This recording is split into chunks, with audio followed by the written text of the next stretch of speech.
I'm really delighted to be here with you again. And so I guess we can add another country. I was just a few days ago in Kyrgyzstan, where I actually celebrated. I kept Shabbat with a community there, and I will be tomorrow doing Shabbat here. So it's kind of adding to the list, I guess, of the Jewish communities of the world. And we'll be speaking about that a little bit, I think, throughout the lecture. Gila, I was wondering, is it being recorded right now? Yes. Okay, I just want to make sure. Okay, good. Um, so here, I'll start by sharing, I guess, one moment, my slide. Um,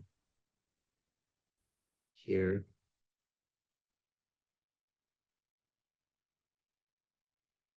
here. Let's see if it's working here. Okay, good. Here we go. Very nice. All right. So I want to start by continuing. Last week, I gave us all a challenge, which is why the Greeks? What was going on with this weird cultural stew bubbling over there? I don't know if it's a combination of historical circumstances, DNA, religion, or society, whatever it was, as we saw last week, it gave rise to democracy, the court of law. And we're going to also see it gave rise to the gift of writing and reading for everybody, accessibility to knowledge. And this included, of course, what we call science, what they called philosophy, the love of knowledge, biology, botany, theater, liturgy, history, and this new spin on art and architecture that we'll be discussing today. But I still, so we looked at last week how this democracy might have happened, how it gave rise, but it's upon all of us every time we were together for every session, for together. Also, when we're striding through Greece together, up and down the hills, in the Agora to the Acropolis, looking at vases, looking at statues, to keep asking that question: what was it about them that made them ask these questions? And why is it that they seem to be the only ones that actually manage to separate the ability to have a dispassionate look at why we feel passion, why we asking when we see something and we touch something, are we really seeing the thing that we're seeing? Are we really touching it? These kinds of questions that actually influenced every aspect of their society and way of thinking, and eventually influenced others as well, including and ultimately, perhaps the most profoundly, the Jews.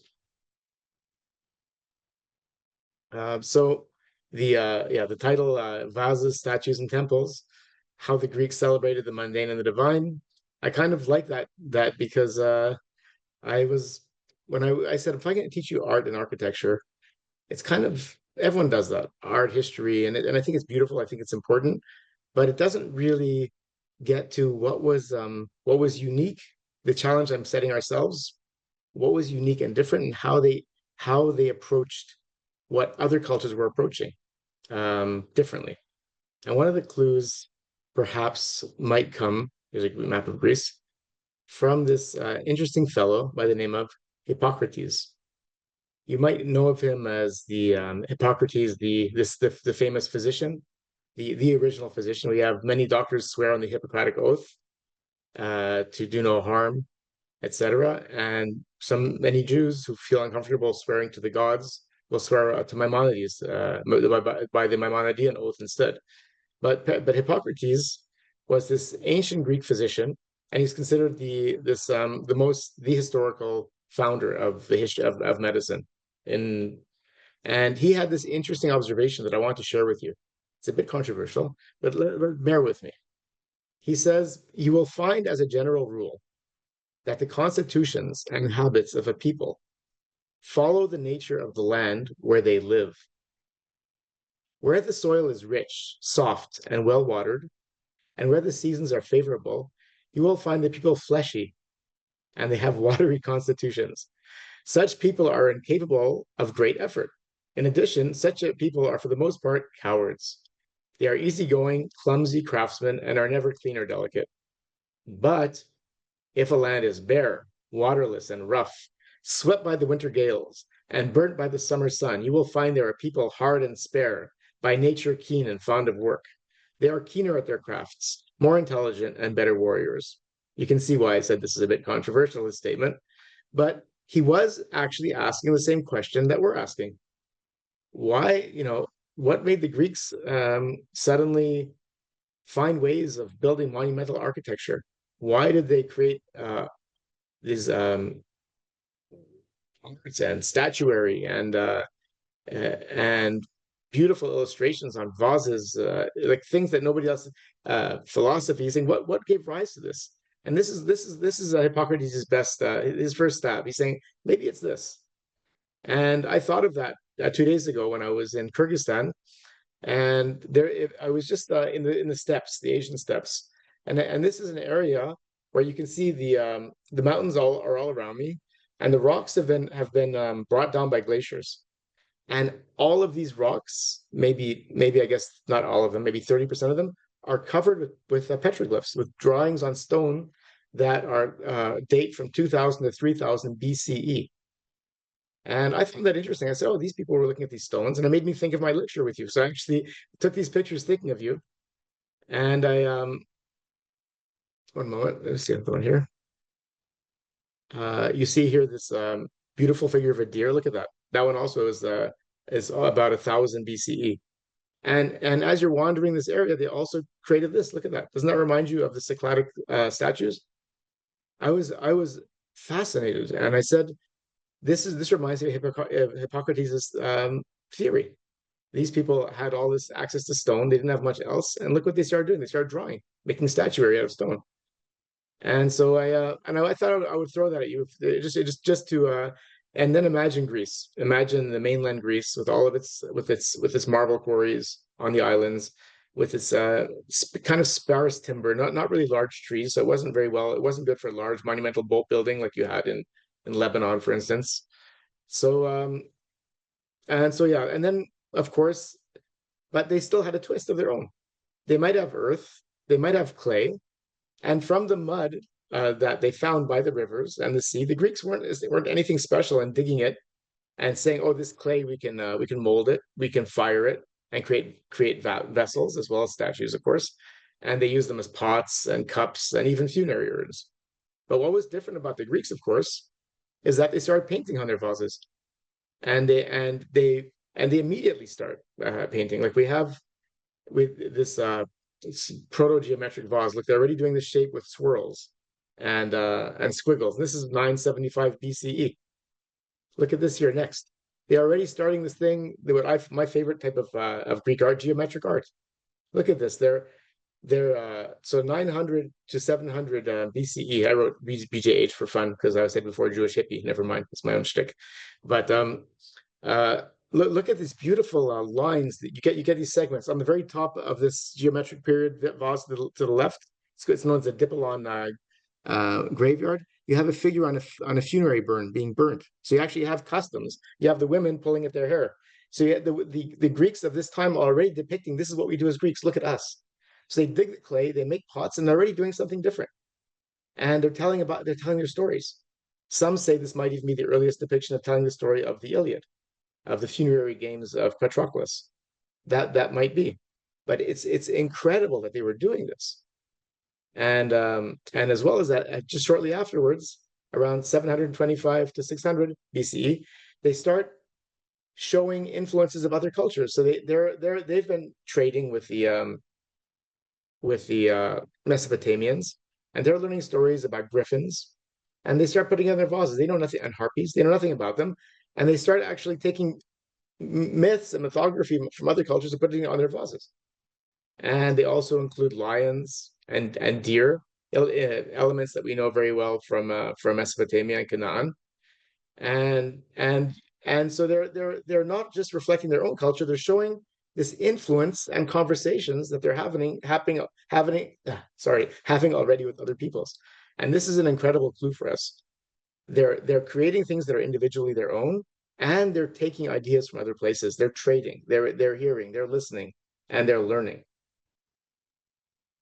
And here you have this is where I'm going to start making you learn. There's going to be a test on this. Around in the 6th century, going to the 500s, they start doing what's called black figure pottery. I know I introduced you to the concept last session, but basically they started telling stories by drawing figures in black on their vases. They made this black gloss. It's kind of a mixture of clay and water and dye, and painting it on the actual vase itself. And then and you see these beautiful images. Look to the one here. They have they even write the names Ajax and Odysseus playing a game of what looks like checkers on a board during the time they're in Troy. And on the bottom, you have the story of Athena being born from the head of Zeus, Hephaestus, the god of uh, of artisanship and mechanics. He hits Zeus on the head, who has a headache, and out comes Athena, fully armed, the goddess of wisdom, and what was the word being? It's not warfare, but war theory, I would say. So look at this. So we already are telling stories, and they're the only people to be doing this, by the way. And they're telling their own stories as well. They have marriages, they have individual soldiers going to war that I showed you last week. And anytime I show you a figure that's black figure, I want you to look at it and try and gauge, is this closer to the 600s, or are you getting down towards 550, 540, 530? If you guess around 530 here, you'd be right. And suddenly around 500 they make a shift, and we'll look at the shift in a moment. So look at this beautiful vase here. Here you have Dionysus sailing on the sea, also black figure. Remember I told you this actual shape is called the kylix, and because the Greeks were so fond of drinking wine, they had a game in which they would pour their red wine into a bowl, and they'd serve it to their guests, and they would have their symposiums, having intellectual conversations about politics, about the latest play, about things, about gossip. And when they finished drinking, they'd say, "What did you get?" "Oh, I got a Dionysus." "What did you get?" "I have Odysseus playing checkers." And they also, of course, had pornographic scenes, which make them all giggle and get even more drunk. But this was a typically Greek affair. I want to include this because this vase is unusual. It's called the bilingual. This is the time period when they actually start going from red figure to black figure, and they're experimenting. So look at this. You have a fellow sitting in a symposium, a gentleman. He's being looked after by his attendants, and the same painter has decided to do the other side of the vase in red figure. Red figure means that you paint everything else black, and you allow the color of the clay to stand on its own. And after you fire the clay, the figures that emerge are almost like a photograph, like a negative. Look what happens. You get this incredible, it's much more realistic looking. It allows the picture to flow better. And once they do red figure, they never go back again. They become more and more masterful with how they do it. And this is an incredible way to understand Greek society, understand how they were thinking, understand their habits, understand their uh, arts, warfare, plays. They tell you of everything, basically, almost like a comic book, because they actually have writing on it as well. Here's a beautiful one of Patroclus, of Achilles binding up to Patroclus's wound. Look at the beautiful red figure. You gonna want to give me a date? Just guess. Look at it. You see it's red figure, so you know it can't be 500. So you have to go to 400s, and you see it's quite well done. So always go for around, when it looks that good, always go for around 490, and whoever you're with will be very impressed because you'll be close. So there you go. So basically, I wanted you to look at these vases, and then I want to ask you this question: if today's theme is looking at uh, statuary and architecture, how did the Greeks really learn how to build in grand monumental style? And the answer is the same way as they learned how to write and read and write, and the same way they learned about the griffins and and lions and other mythological or animals that they actually didn't have in their own in Greece, through trade, through travel. And this is an image, of course, to show you that the Greeks were traveling by boat, were reaching Mesopotamia, were reaching Egypt. We spoke last week briefly about the fact that the Phoenicians who came to Greece to trade with their beautiful timber with the Greeks. Actually, ironically enough, they loved Greek vases. That was one of the things they traded for. And one of the things that the Phoenicians brought to the Greeks, of course, was the gift of writing, that the Greeks adapted and added vowels. We won't speak about that anymore today. And they also brought the Greeks this purple dye that they use for royalty. And this purple dye, we know it, we Jewish people know it as techelet. And this tip, and it was worth its weight 25 times in gold. So so the Greeks were very busy, in other words. But one person decided to actually record his travels. This fellow by the name of Herodotus, around 480 BCE, he's not only traveling to these places and trading, he's actually writing about what he sees. And he does something else that's remarkable, that is uniquely Greek. He actually invents the concept of history. Because other cultures that would write, let's say, Akkad, Sumer, Egypt, you name it, they'd always talk about, it was always it was either stories about the gods or boasting of the kings or emperors or pharaohs. And you never ever get uh, a narrative where where any particular country writes anything to its detriment, where it makes them look bad. And Herodotus actually look how he phrases his opening paragraph to the book that's called the Histories. Herodotus of Halicarnassus hereby publishes the results of his inquiries, hoping to do two things: to preserve the memory of the past by putting on record the astonishing achievements both of the Greeks and the non-Greek peoples, and more particularly to show how the two races came into conflict.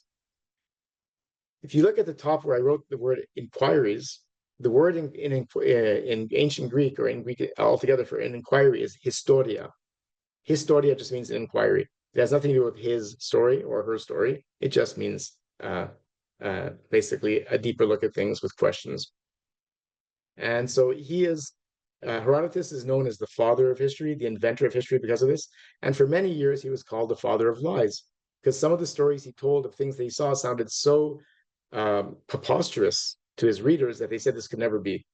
And actually, the last few decades have exonerated him more and more in terms of things he claimed about the Egyptians, that our decipherment of hieroglyphics has actually allowed us to prove a lot of the things that he claimed that were considered to be so outlandish that they believe that Herodotus had just made them up. So he no longer, I believe, is called the father of lies by anybody. So he's also the first person, I believe, if we're talking about what history actually is and historiography, is that he's the first person to collect stories in a systematic way, and then like test their accuracy in a way to say, why is this accurate? Why do I believe this to be true? And then arrange them in kind of a constructed and like this vivid narrative. So he still prefers the gossipy style. This is a great story, I'll tell it to you, but he does put it to some kind of scrutiny. So he is believed to have explored Egypt, and this is relevant, around 450 BCE. So he traveled with this Athenian fleet that was helping in a case of a rebellion against the Persians. But when he was there, instead of taking part in any kind of battles, he starts asking questions. He visits the priests, he visits temples, and he starts writing about what he sees. And his account, this is the world that he describes, basically a map drawn around based on that. His account describes these insights into ancient Egyptian society, culture, and history as it was understood at the time. So, as I said, some historians questioned the accuracy of his works, but he goes and visits the pyramids, he goes up and down the Nile, he describes mummification, he describes daily life, personal habits, culture, religion, and especially he describes the temples. So, and it is the oldest surviving accurate or semi-accurate records of ancient Greece. But I want to show you this actually. Herodotus writes of the Egyptians. No native of Egypt will kiss a Greek, use the knife of a Greek person, or in any way come close to his saliva, or his cooking pot, or eat of any meat if it's been cut by a Greek's life. Look what Bereshit says about the Egyptians. It says the Egyptians will not eat with the Hebrews. I'll read it in English. And they set on for him by himself, and did for them by themselves, and for the Egyptians, that did eat with him by themselves, because the Egyptians might not eat bread with the Hebrews, for that is an abomination unto the Egyptians. So you have it, interestingly enough, you have this corroboration from the Bible about what Herodotus himself observes and comments on. And so these are some of the things. I'm not going to read the whole thing for you, but he mentions that women carry on trade and frequent the market, unlike the Greeks, where the women stay home. Uh, in Egypt, the men remain at home and weave. The men carry the burdens on their heads, and the women carry the burdens on their shoulders. He says the women urinate standing up, and the men crouching down, which sounds strange to me. But he says in mourning, we Greeks cut our hair short. The Egyptians, when death occurs, let the hair grow long on their head and that on the chin. That might sound familiar. The Egyptians practice circumcision, where we Greeks do not. And as to how clothing, the men wear 2 pieces of clothing each, and the women wear 1 full piece. And finally, when it comes to writing the alphabet, while the Greeks write from left to right, the Egyptians write from the right to left. And when they do it, they say that they're doing it the right way, and the Greeks are doing it the left way. And so he basically goes on. This is how systematic he is. And then I thought I'd include this cartoon for fun. And once again, here's the red figure version of Achilles abandoning Patroclus's wound. I want you to tell me if you can date it for me now. Look at it, please. It's red figure, right? Red figure means it cannot be 500. It's quite well done. So you're going to be probably closer to 500 than, closer going down to the 400s. And if you give me around a figure of 470, 460, you'd be doing well. And I'd be happy. And you get a pass. And these are just some scribal tools from about 3,400 years ago. And just wanted to show you some of the things that he would have seen and witnessed. And just for fun, I made up a story for you. I call it the story of Thutmose the Schmuck and the Pillar. So Thutmose, by the way, this is a typical Egyptian name. So is Ahmoses. So is Ramses, by the way, which is also Ra Moses. And the reason I'm stressing the word Moses, I may have mentioned this last session, but Moses, Mezes in ancient Greek actually means ben, son of. So Tuthmoses is the son of Thoth, the god. Ahmoses is the son of Ahmose. Ramses or Ramses is the son of Ra, and so on. So one of the theories that Freud, of all people, had about Moses, our Moses, Moshe Rabbeinu, he says that he believes that because of this name Moses, he probably also had some god attached to his name. And when he became monotheistic, he chopped the name of that god off. And I found that kind of a compelling theory. And etymologically, it actually makes sense. So I thought I'd share that with you. But the story of Thutmose the Schmuck and the Pillar, I just imagine this fellow living in the Nile, seeing all these reeds and these beautiful greenery everywhere, and playing with them.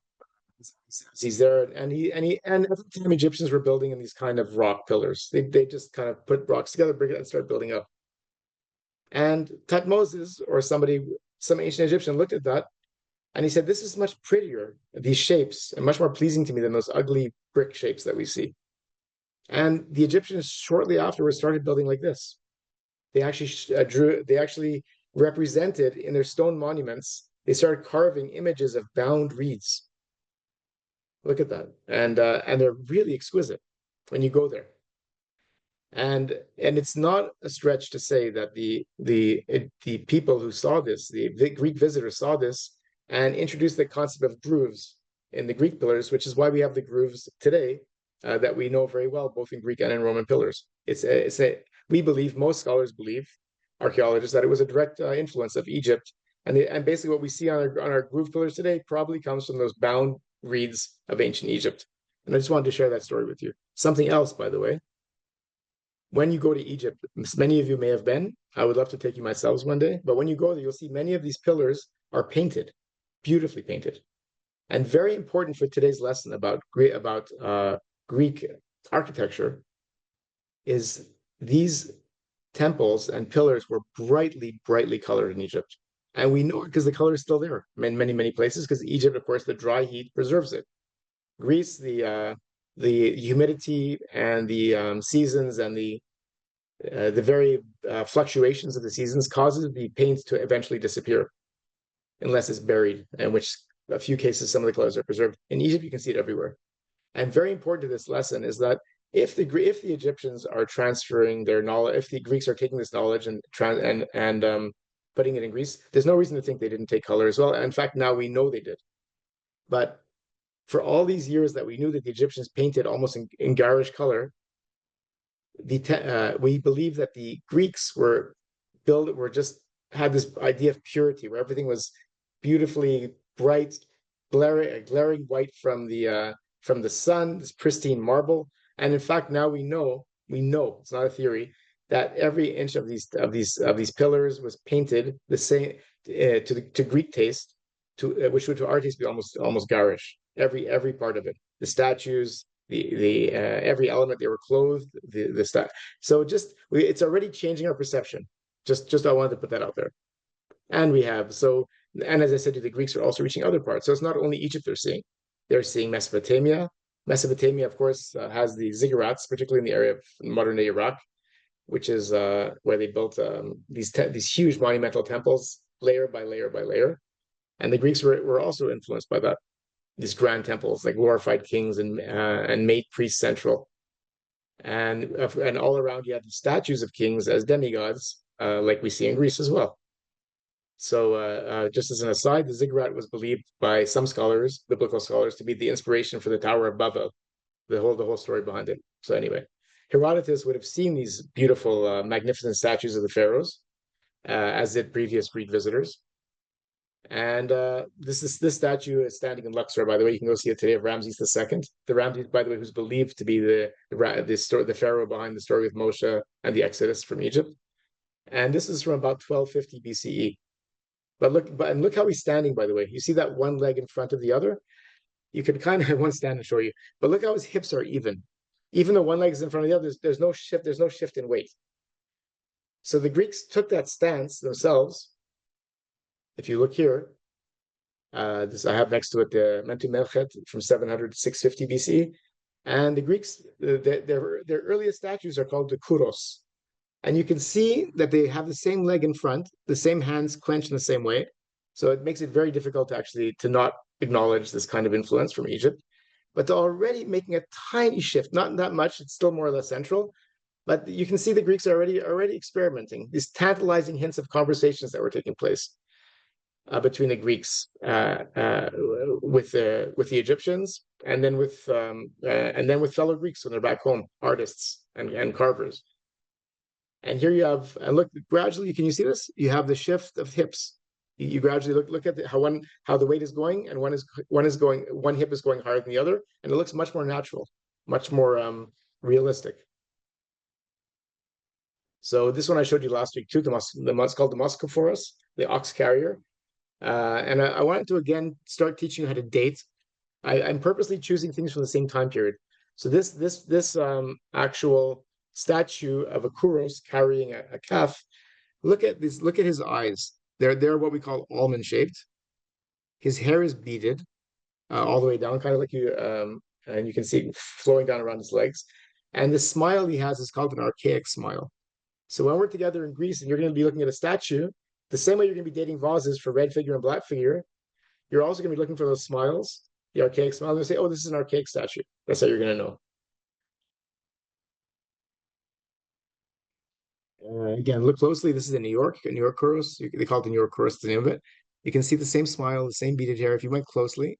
And of course, they also had females. They were called the Korei. And look closely, the same beaded hair, the same archaic smile, the same almond-shaped eyes. And again, look at the hips. There's not much of a shift yet. Here's how it would have actually looked when they ran it through infrared light. They found the yellow, all these different colors, and they made copies of the Korei to show you how they actually would have looked in ancient Greece. They also would have had jewelry and had garments as well. These are two statues in Delphi called Cleobis and Biton. They're actually inscribed so in that way. And I found and you can look behind. Look at how they're gradually freeing them from the stone.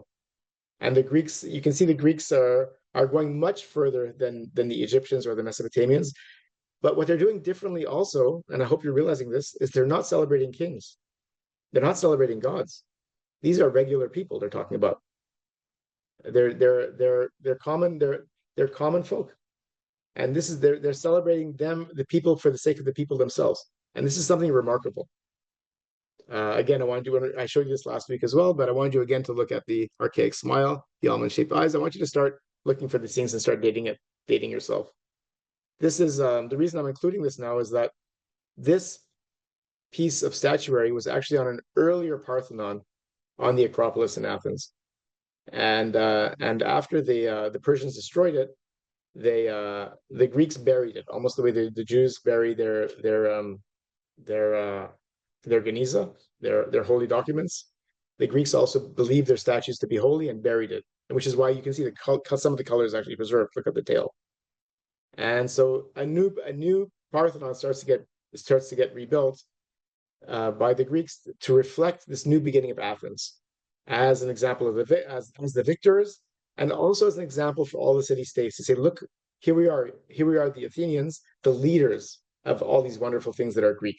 We are the leaders of what it means to be a democratic people. We are the leaders of what it means to be victors, and also leaders in terms of architecture and art. And so and these are the statuary again, reflecting the same time period. Look how the Critian boy. You already see the smile's already gone. You have more of a different somber kind of expression. And look at this. This is the famous Doryphoros. He's completely freed from the stone now. This is a completely natural looking human being. Look at the musculature. Look at the hip change, the accounting, the body shift, and very shortly after you start getting images like this. This is called Laocoon and his sons. This is an image from the Trojan War. This is mythological, but look what comes next, though. By the way, already around 330 BCE, you start getting images like this. This is just called the boxer at rest. He's a boxer. He's a sports person. The reason they do boxing and wrestling and all these other sports, javelin throwing, racing, is to prepare themselves for the military. But they also have Olympic Games, and they have the Delphic Games, the Panathenaic Games. So sports are an incredibly central part of their life. And I just found this figure, this exhaustive figure, to be very poignant. And this is already moving way beyond what you see in any other civilization. Look at his face. Isn't that remarkable? I find it like, and he even has a cauliflower ear. As a fighter, by the way, I also have one. It's a feature of people who box and wrestle and do jujitsu and things like that. You can see the cauliflower. You can see even bits of blood coming out of it. He's just finished training. He's tired. He's breathing hard, and it's very I find this an incredibly poignant and beautiful. And this is done in bronze, by the way. The other ones are all carved out of marble. This is actually cast in bronze. And the next one, to show you, it's not just about the the beauty. It's also about the sadness, the pathos. And here's a drunken old lady. And this might be our final Greek destination from these godlike pharaohs and beautiful statuary to the ultimate sadness of what a human can descend into. She's a drunk person holding onto her pot, like squeezing it. She's much older. We don't know what the ancient Greeks thought in the 300s or so when they're looking at her, but it definitely wasn't. Isn't this a remarkable example of what humanity is? It's something else. Even if, and then you have something called this boy pulling a thorn out of his foot. So this is where the Greeks were moving to in terms of statuary, and again, we're looking for clues together. Remember, this is a major one. This is what they do with people. This is what they do with vases. What did they do with buildings? Temples were undergoing a similar kind of transition from what we are arguing was Egyptian influence, and to making it something purely Greek. So here you have again, look at these bound reeds on the temple. Can you see how similar they are to the grooves you will see later on Greek temples? So the Greeks actually, their earliest temples are built out of wood, and then they move from wood to grand marble, and they apply. Remember, you have to imagine at the same time as all this is going on, and we didn't discuss. We will, I think, in the next session, the invention of philosophy. You have people like the pre-Socratics are discussing the concept of what is the basic element of everything, and they're doing what Einstein would call the Gedanke experiment, the thought experiment. Just by sheer discussion and thinking, Democritus comes up with the idea of the atom. So there, because he says, what I'm touching is actually not there. It's actually something else. And the Greeks love this idea of what we actually see isn't there, and they start creating illusions on their own temples. Yes, they love the idea of perfection, but they also realize perfection can't be attained. But you can fool the eye into thinking it sees perfection, and that is a remarkably complex thought. So they use the math and science that's being developed and discussed by the pre-Socratics, and they're applying it to this math to creating these spectacular temples. So you have this beautiful temple, that one of the earliest we have, around 460 BCE in Italy, the Temple of Hera. And this is going to be my another. What time do I have here? Yeah, we're good. Look here. We have, these are called the Ionic temple. What gives us an Ionic temple? First of all, if you look at the pillars, these grooved pillars, why are they grooved? Remember, we have theories already about that. Look at the bottom of the pillars. There's no base. They're going directly into the entablature, directly into the floor of the temple. That's the first thing. You're going to look at that. You'll say, David, there's no base. I think that might be Doric. And I'll say, well, how can you know for sure? And then you're going to look up on top and you're going to say, well, at the very top, this is kind of donut thing that's going between the pillar and this sort of slab that's supporting the roof. I'll say a donut shaped thing. Yeah, I'll accept that. Yes. Okay, that's pretty Doric. And what else can you tell me that makes this a Doric temple? And you'll say, well, on the very top, I see these kind of three slats all over the place. Three slats here, three slats there. And I'll say, yeah, that's pretty good. Those are called triglyphs. And between those triglyphs, you see those square spaces, those are called metopes. So this gives us a Doric temple. And these columns, one more time, that hit the base just like that, straight on, those are Doric columns, the most basic. And the Greeks built with this at first, but they didn't like the idea that if you looked at a temple and these pillars, that the further away you go, our eye perception makes the pillars start to go inward. Just the way we see a road, how when you see a road, it doesn't stay parallel, it gradually goes into this direction. It gradually goes into a point. The same thing happens with the pillars. Your eyes actually make the form look, the middle part go inwards. So the Greeks do something called entasis, which means that they make the pillars slightly cigar shaped, and they do it very mathematically. They have a formula for it, so that the further back you go, the more perfectly equal the two sides look. So the idea of illusion is extremely important to them. They do the same thing with the floor, with the entablature of the whole pillar, of the entire floor of the entire temple. They gradually raise it and bring it down to the other end in such a way, and they do it to the roof as well, so that the further back you go, the more perfectly parallel it looks to your eyes. The Greeks were obsessed with the idea that the eyes have to view beauty, even if beauty isn't actually there. And that's quite. I want to leave you with that thought for a second. Here's a small slide about it. Entasis, you don't have to read it too clearly. I just want to show it to you. It's the application of a convex curve to a surface for aesthetic and technical purposes. Never mind that. Here is this is the temple to the wingless Nike on the Acropolis in Athens. And if you'll notice something, does this look Doric to you? And if it doesn't, then why not? What are the differences?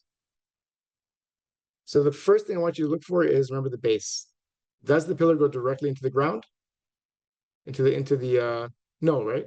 There's another base coming between the bottom of the pillar and the floor of the temple. You say, oh, that's different. That's already not a Doric pillar anymore. Then you look up on top and you're going to see these two swirls on each side, these two scrolls.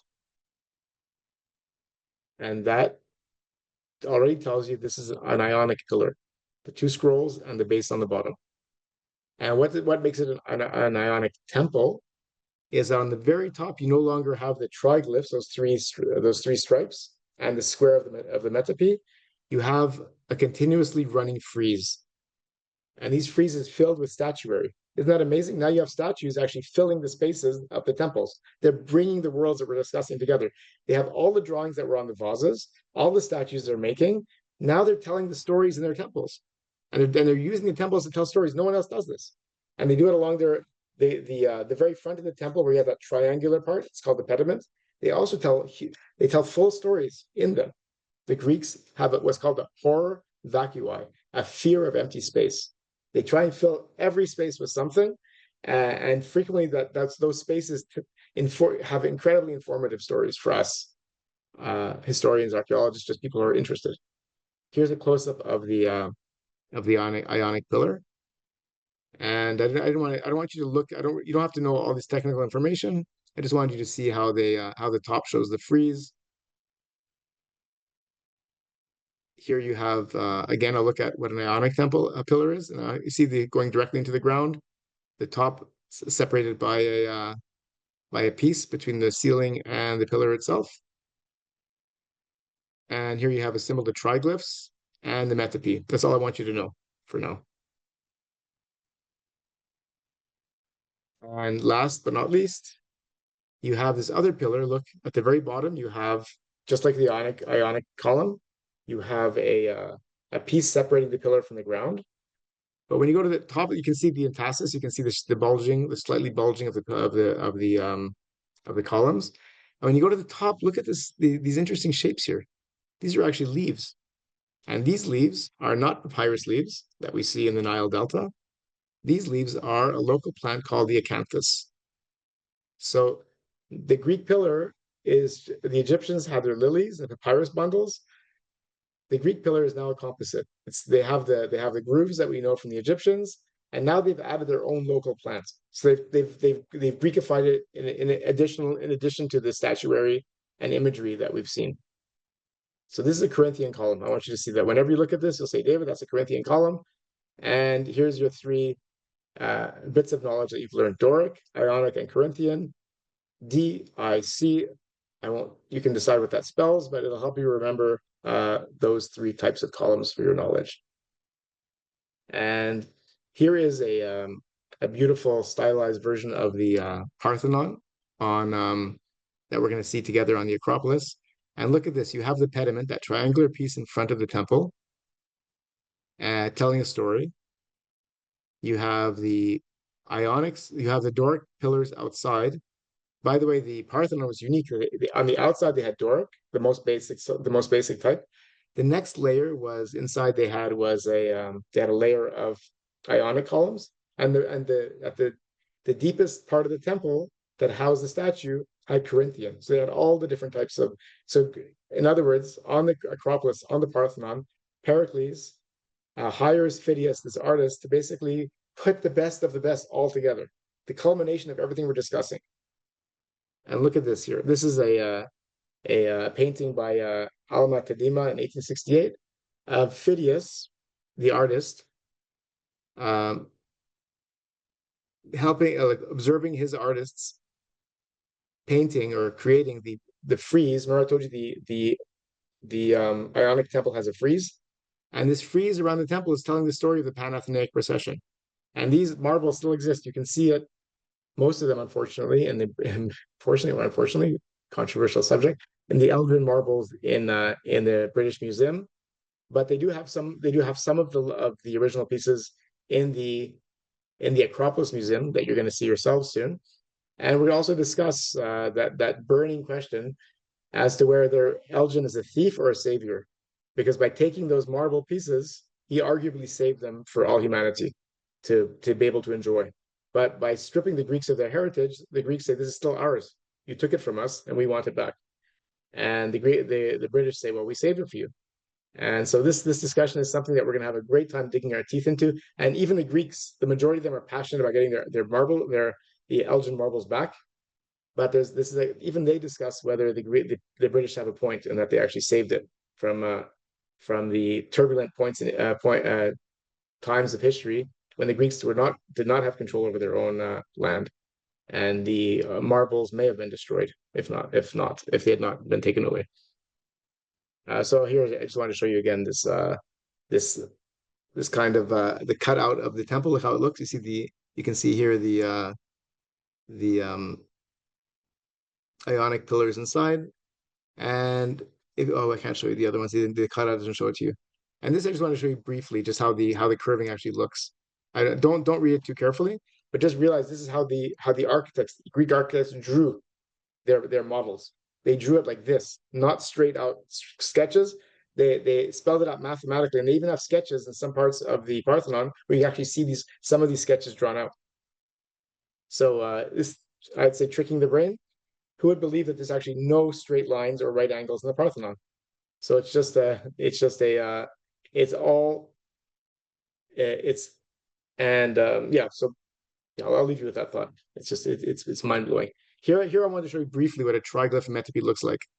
These are the three pieces, the triglyph, and inside every metope they would have they'd have a scene of something. This one you have, I believe, a scene of the slaying of the Minotaur. Here you have Atlas bringing Heracles the apples in the presence of Athena. And here you have the Ionic frieze, where it tells the story running all along. And this is the Acropolis today, how it looks to us, to our eyes today. And this is I believe, a very accurate depiction of what the propylaea, the entrance to the Parthenon, would have looked like, to the Acropolis. This building is still partially standing. To the side, you have the temple, what's called the Temple of the Wingless Nike. It's called the Temple of the Wingless Nike, by the way. I wonder if I have a close-up of the, here it is. Here it is. It's called the Temple of the Wingless Nike, by the way, because the Greeks believed that Nike, who is the goddess of victory, uh,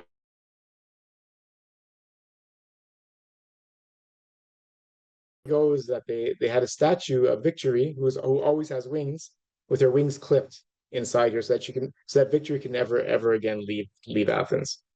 So and if you look carefully, can you tell me, if you look at the far right, you can actually see the curvature of the Ionic column. So you can say this is an actual Ionic temple. And there's a figure of one of the Nikes. This one has wings. And we know that the original Parthenon housed a giant statue of Athena created by Phidias that held in its hand the statue of Nike. And the only full-scale reconstruction of the Parthenon anywhere in the world is actually in Nashville, Tennessee. So if you ever go, I urge you to go and see this remarkable reconstruction to give you an idea of just the sheer scale of what this Athena would have looked like. And he based the artist, I don't know if he's from Nashville, but the artist who created it in Nashville based his Athena on eyewitness depictions, on drawings that were on coins of this particular Athena in the Parthenon. And you can see she's holding victory in her hand, and she's dressed pro-makos, prepared for battle. So one more time, I want you to think about, we have a statue, we have a building.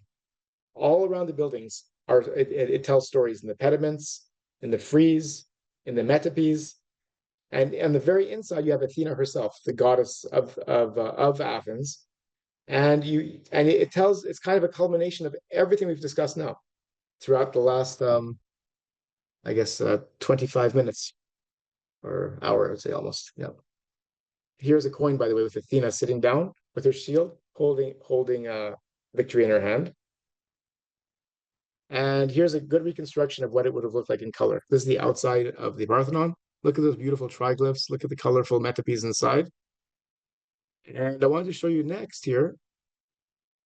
Here you have an Egyptian image on an Egyptian temple of a person holding two ankhs.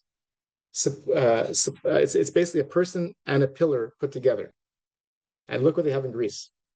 This is on the temple of to Poseidon. It's called the Erechtheion on the Parthenon. And these women are called caryatids.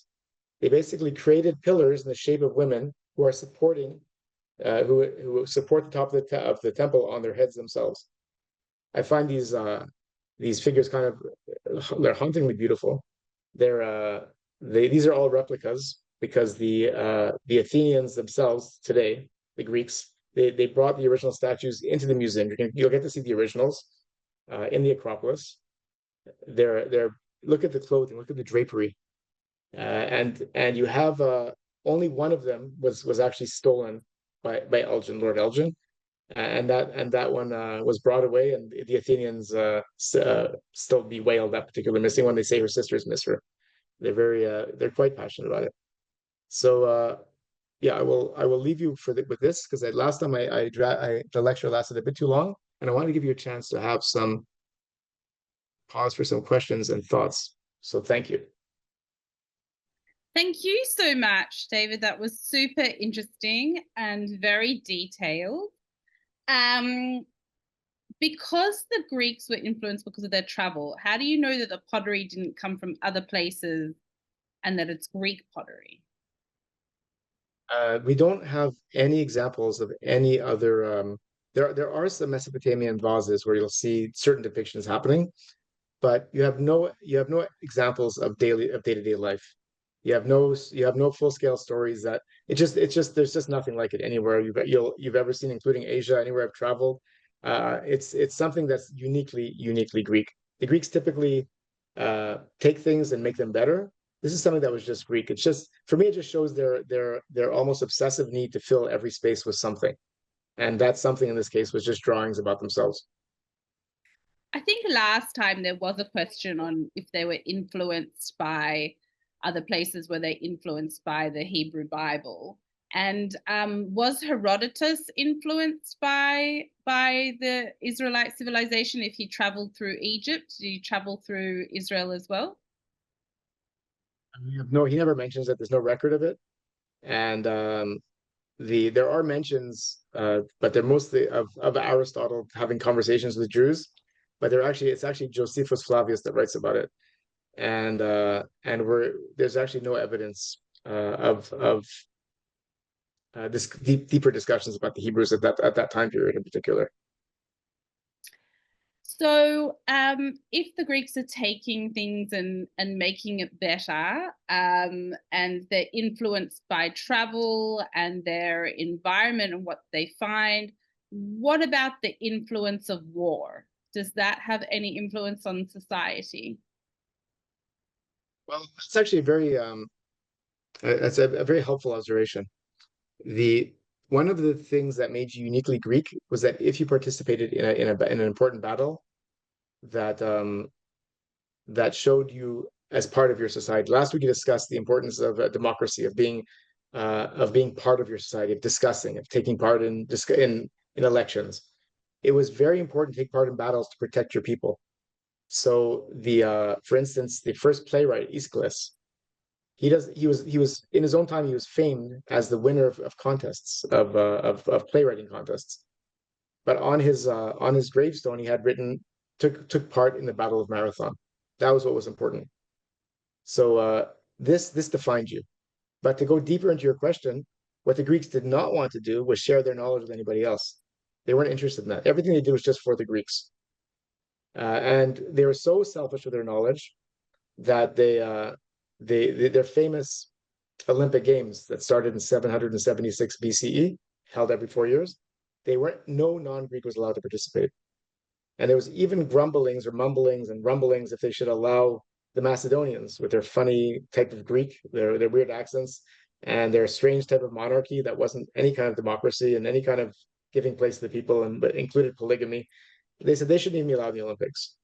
And I believe I mentioned this last session as well, but Philip II had such a chip on his shoulder about being considered properly Greek that he hired Aristotle to teach his son Alexander the Great.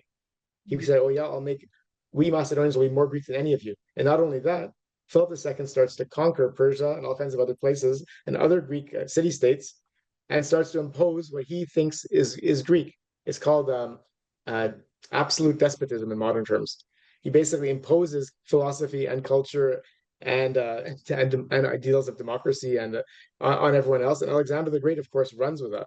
When his father dies and he takes over, he imposes Hellenism on the world and the idea of questioning and science, and so then you have the reverse of that. That's why I loved your observation, your question so much. It does the opposite. Now battle actually brings brings with it enlightenment, so to speak. Mm. So following on from that, do you think democracy would have evolved if they didn't travel and see and were influenced by what they saw on the outside? This week when we discussed the struggle of the again, back to battle. If you have battle and you're fighting against invaders, and many of your people refuse to fight because there's nothing in it for them, you have to start making it more and more attractive for the people. And that eventually, almost by accident, gave rise to democracy.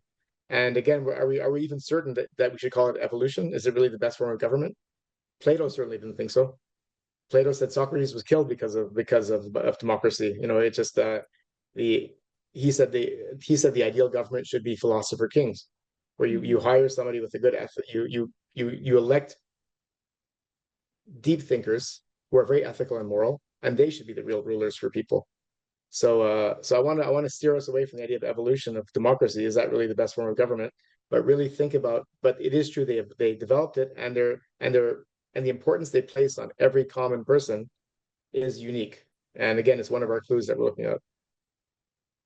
Well, thank you so much for that. Last week, we were compared to idiots if we didn't participate in discussion. And this week, with Hippocrates, we're cowards. So I wait to see what we become next week. Thank you very much for this. It's great. Thank you. Thank you all. Love to see you all.